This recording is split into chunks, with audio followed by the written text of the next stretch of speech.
Were you ever caught in a situation where you have a great business idea, but you're clueless where to start? You have a great product or service, and you firmly believe that this will be the next big thing. But then you ask yourself, how shall I name my product? Branding is such a broad subject, so in this episode, we will only focus on choosing the right name for your product. And today you'll learn the top 3 characteristics of a compelling brand name. Keep watching.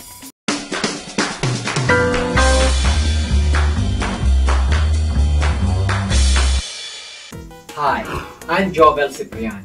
Welcome to Technopreneur Talks TV, where every week we'll give you practical tips, ideas, and sound advice to help you start and grow your business. Branding is a daunting task, and if not done right, it becomes a hurdle in the execution of your idea.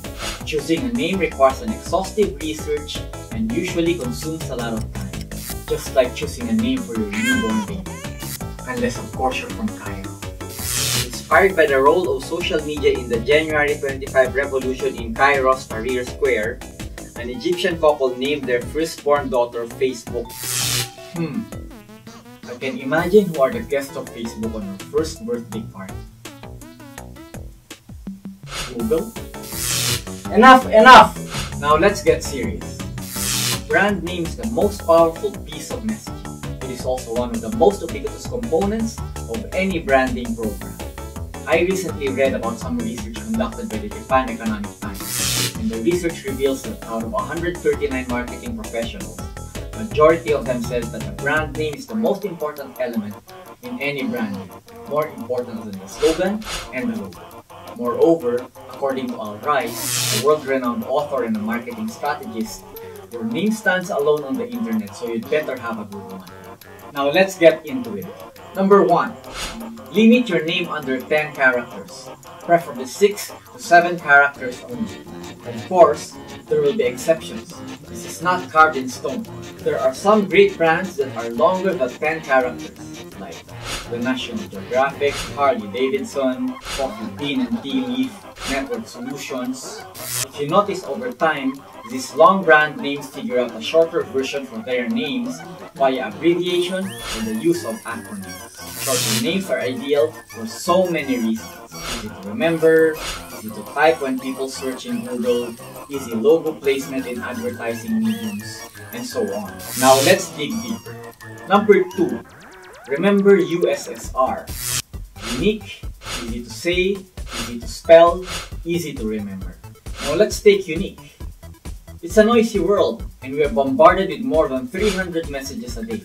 How will you stand out from the sea of advertisements? One way to be distinct is by combining root words such as Facebook, Scotch tape, Band-Aid, Post-it, etc.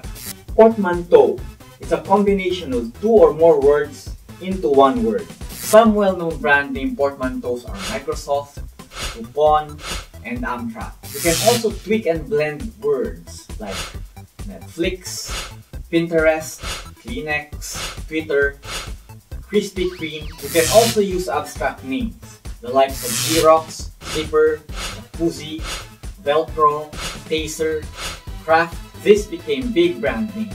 Avoid using hyphens or prefixes like my, super, or the, then attaching it to the company name. Stick with root words whenever possible. Cut the prepositions. Now, easy to say or easy to pronounce. It is easier to ask for a product when you are at the shops if the name is simple to pronounce. As an example, take Façonnable, the French apparel brand. This is a challenge to pronounce and difficult to remember. Now, easy to spell. You don't want to use the color fuchsia as part of your brand name, right? This is what happens when your name is hard to say and spell. Now, let's take easy to remember. The most memorable way to name a brand is by using alliterations. Alliteration is the use of a sound in multiple words. A good example is Johnson & Johnson, Gum Gum, and we have our share on this, like our very own Nog Nog, a famous brand of deep-fried corn, famous during the 80s and 90s that's loved by everyone. I wonder if they're still selling this in stores right now.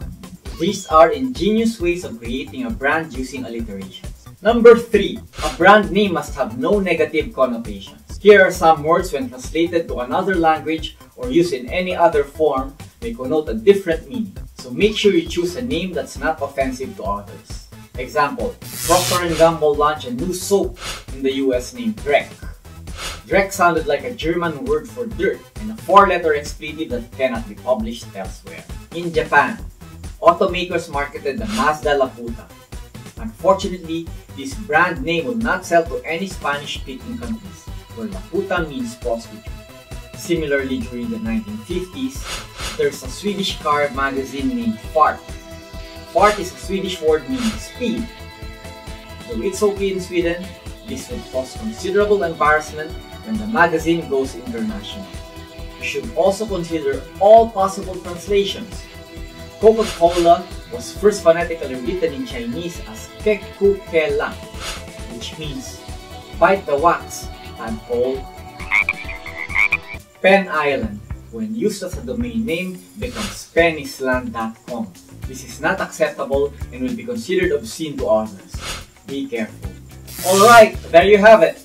Did you learn anything from this episode? If you did, please don't forget to subscribe to my channel and click the like button below. Technopreneur Talks will teach you how to leverage technology and marketing better to help you get more customers, keep the ones you have, and encourage everyone to buy more from you. I'll see you next week in the next episode of Technopreneur Talks TV. Thank you for watching. Alright, there you have it. Did you learn anything from this video? If you did, please don't forget to subscribe to my channel and click the button.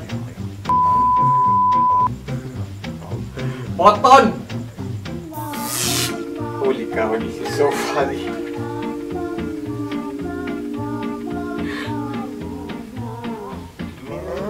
Technopreneur Talks TV.